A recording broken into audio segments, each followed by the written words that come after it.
ജീവിതം എറിഞ്ഞുടച്ച ഒരു നടനെക്കുറിച്ചാണ് പറയുന്നത്. ആ നടൻ്റെ പേര് രഘുവരൻ.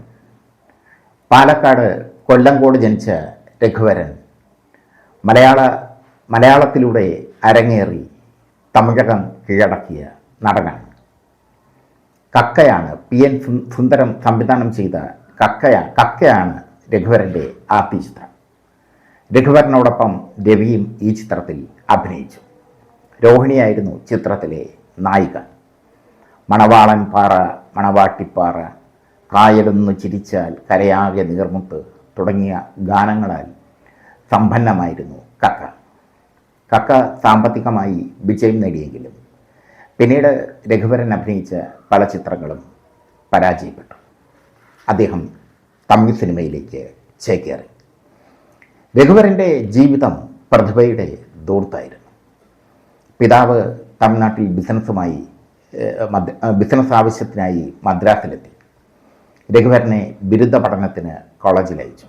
പക്ഷേ അടയാർ ഫിലിം ഇൻസ്റ്റിറ്റ്യൂട്ടിൽ അഭിനയം പഠിക്കാനായിരുന്നു രഘുവരന് ആഗ്രഹം. അടയാർ ഫിലിം ഇൻസ്റ്റിറ്റ്യൂട്ടിൽ നിന്ന് അഭിനയം പഠിച്ച ശേഷം ഒരുപാട് അവസരങ്ങൾ തേടി ഒരുപാട് അലഞ്ഞു അദ്ദേഹം. ചെന്നൈ കിങ്സ് എന്ന പ്രശസ്ത സമാന്തര നാടക കമ്പനിയിലെ പ്രധാന നടനായി അദ്ദേഹം മാറി. അതിനിടയിലാണ് മലയാളത്തിലേക്ക് ക്ഷണം വരുന്നതും കക്കയിലെ നായകനാകും. കക്കയിലെ പ്രതിനായകനായ രവി പിന്നീട് കക്ക രവി എന്ന പേരിൽ അറിയപ്പെട്ടു. കക്കയിലൂടെ മലയാളത്തിലെത്തിയ രോഹിണി അതിവേഗം പ്രശസ്തിയിലേക്ക് കുതിച്ചുകയാണ്. തമിഴിൽ പിന്നീട് രഘുവരൻ്റെ യുഗമായിരുന്നു. രഘുവരൻ കുറേ ചിത്രങ്ങളിൽ നായകനായി അഭിനയിച്ചു. പക്ഷേ അദ്ദേഹത്തിന് തമിഴ് സംവിധായകർ നൽകിയ വേഷം വില്ലൻ്റെ വേഷമായിരുന്നു. ശിവ എന്ന ചിത്രത്തിൽ രജനീകാന്തിനോടൊപ്പം തുല്യമായ വേഷത്തിൽ അദ്ദേഹം അഭിനയിച്ചിട്ടുണ്ട്. രഘുവരൻ വില്ലനായി പകർന്നാടി തമിഴ് സിനിമയിൽ. മുതൽവൻ, ഭാഷ തുടങ്ങിയ ചിത്രങ്ങളിലൊക്കെ രഘുവരൻ്റെ വില്ലൻ വേഷം ശ്രദ്ധേയമായി മാറി. തമിഴിൽ കത്തി നിൽക്കുമ്പോൾ തന്നെ മലയാളത്തിൽ രഘുവരൻ എത്തി. വ്യൂഹം എന്ന സംഗീത് ശിവൻ ചിത്രത്തിലൂടെ മയക്കുമരുന്നിന് അടിമയായ പോലീസ് ഉദ്യോഗസ്ഥൻ്റെ കഥയായിരുന്നു വ്യൂഹം. പക്ക ആക്ഷൻ ചിത്രം. വലിയ വിജയമായിരുന്നു ആ ചിത്രം നേടിയത്. രഘുവരനെ കയ്യടികളോടെ സ്വീകരിച്ചു മലയാളികൾ. പക്ഷേ അവിടെയും രഘുവരന് മലയാളത്തിൽ തിരഞ്ഞെടുപ്പുകൾ പിഴച്ചു. വ്യൂഹം വിജയിച്ച ശേഷം കിഴക്കൻ പത്രോസിൽ വില്ലനായി അഭിനയിച്ചു.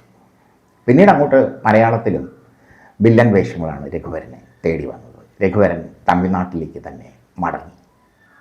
അസാധ്യമായ ശബ്ദ നിയന്ത്രണം രഘുവരന് ഉണ്ടായിരുന്നു. അതായിരുന്നു അദ്ദേഹത്തിൻ്റെ ഏറ്റവും വലിയ പ്രത്യേകത. രഘുവരൻ്റെ അഭിനയ ജീവിതത്തിലെ ഏറ്റവും ശ്രദ്ധേയമായ വേഷം ലെനിൻ രാജേന്ദ്രൻ സംവിധാനം ചെയ്ത ദൈവത്തിൻ്റെ വികൃതികളാണ്. അതിലെ അൽഫോൺസ് അച്ഛനായി രഘുവരൻ തിമിർത്താടി. അതിന് ദേശീയ അവാർഡ് കപ്പിനും ചുണ്ടിനുടയ്ക്കാണ് രഘുവരന് നഷ്ടപ്പെട്ടത്. ആ കൊല്ലത്ത് ദേശീയ അവാർഡ് നേടിയത് മൃഗയിലൂടെ മിഥുൻ ചക്രവർത്തിയായിരുന്നു. എന്തായാലും ദൈവത്തിൻ്റെ വികൃതികളിലെ അഭിനയത്തിന് ദേശീയ അവാർഡ് കിട്ടാതെ പോയത് രഘുവരന് വലിയ തിരിച്ചടിയായി മാറി.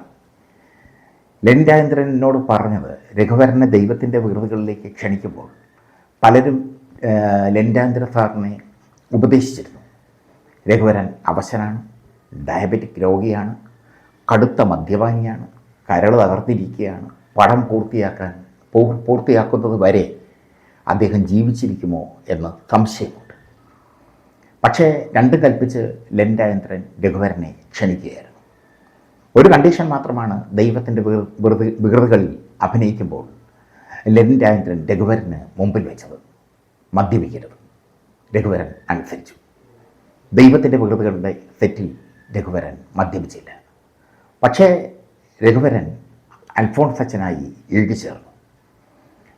ആ സിനിമയിലെ ആദ്യം മുതൽ അവസാനം വരെ ഒരേ തരത്തിലുള്ള കോട്ടാണ് രഘുവരൻ ഉപയോഗിക്കുന്നത്. ആ കോട്ട് കഴുകാൻ പോലും രഘുവരൻ സമ്മതിച്ചില്ല.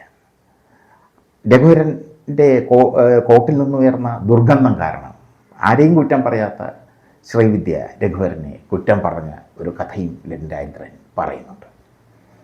ലെൻഡായന്ത്രൻ പറയുന്നത് രഘുവരൻ അഭിനയിക്കുമ്പോൾ, രഘുവരൻ സെറ്റിൽ അഭിനയിക്കുമ്പോൾ അഭിനയിക്കാൻ സെറ്റിലെത്തിയാൽ പിന്നെ അദ്ദേഹം ഭക്ഷണം കഴിക്കുമായിരുന്നില്ല. ചെയിൻ സ്മോക്കറായിരുന്നു അദ്ദേഹം. ഭക്ഷണം കഴിക്കാതെ കഥാപാത്രമായി ഇഴുകിച്ചേർന്ന് അങ്ങനെ ഇരിക്കും. തമിഴ് സിനിമാ സംവിധായകരും ശങ്കർ അടക്കമുള്ള തമിഴ് സിനിമാ സംവിധായകരും ഈ അനുഭവം പങ്കുവച്ചിട്ടുണ്ട്. ഡയബറ്റിസും അൾസറും ഒക്കെ പിടിപെട്ടിട്ടും അഭിനയത്തിന് വേണ്ടി ഡെഡിക്കേറ്റ് ചെയ്ത ജീവിതമായിരുന്നു രഘുവരൻ്റേത്. കടുത്ത മദ്യപാനവും അദ്ദേഹത്തിൻ്റെ മയക്കുമരുന്ന് ഉപയോഗവും ഒക്കെ ചർച്ചയായി മാറി തമിഴ്നാട്ടിൽ. അതിനിടയിൽ ആദ്യ ചിത്രത്തിലെ നായികയായ രോഹിണിയെ അദ്ദേഹം വിവാഹം കഴിച്ചു. പ്രണയവിവാഹമായിരുന്നു. അവർക്കൊരു മകനും ജനിച്ചു, ഋഷിവരൻ. പക്ഷേ രഘുവരൻ്റെ മദ്യാസക്തി, മയക്കുമരുന്നിനോടുള്ള ആസക്തി, ഇതൊക്കെ രോഹിണിയും രഘുവരനും തമ്മിലുള്ള ദാമ്പത്യ ജീവിതം തകർത്തു. രോഹിണി രഘുവരൻ്റെ വീട്ടിൽ നിന്ന് ഇറങ്ങിപ്പോയി സ്വന്തം നിലയിൽ ജീവിച്ചു. ഒറ്റപ്പെട്ടു പോയ രഘുവരൻ പിന്നീട് മാനേജറുടെ സഹകരണത്താലാണ്, അല്ലെങ്കിൽ മാനേജറുടെ സംരക്ഷണയിലാണ് ജീവിച്ചത്. രഘുവരനും മാനേജറും തമ്മിൽ പിന്നീട് തെറ്റി. രഘുവരൻ്റെ തല അടിച്ചു പൊട്ടിച്ചു മാനേജർ. ഗുരുതരാവസ്ഥയിലായി രഘുവരൻ. മാനേജർക്കെതിരെ കേസ് കൊടുക്കാനൊന്നും അദ്ദേഹം നിന്നില്ല. രോഹിണി പോയ ശേഷം വല്ലാത്തൊരു ജീവിതമാണ് രഘുവരൻ നയിച്ചത്. മദ്യത്തിനും മയക്കുമരുന്നിനും അടിമയായിക്കൊണ്ടുള്ള ജീവിതം, ശരീരത്തിൻ്റെ ആരോഗ്യം മറന്നുകൊണ്ടുള്ള ജീവിതം. ആ ജീവിതത്തിനൊടുവിൽ 49-ാമത്തെ വയസ്സിൽ കരൾ തകർന്ന് അദ്ദേഹം മരണമടഞ്ഞു. 49-ാമത്തെ വയസ്സിൽ അഭിനയത്തിൻ്റെ ഉത്തുംഗ ശൃംഖങ്ങളിൽ നിൽക്കുമ്പോൾ രഘുവരൻ മരണപ്പെട്ടു. നല്ല സമ്പാദ്യം രഘുവരന് ഉണ്ടായിരുന്നു. ബന്ധുക്കളുമായൊന്നും വലിയൊരു ബന്ധം അദ്ദേഹം പുലർത്തിയിരുന്നില്ല. തൻ്റേതായ രീതിയിൽ അദ്ദേഹം ജീവിച്ചു. ജീവിതം ദൂർത്തടിച്ചു, തൻ്റെ പ്രതിഭയെ ദൂർത്തടിച്ചു. രഘുവരൻ ഇന്നില്ല.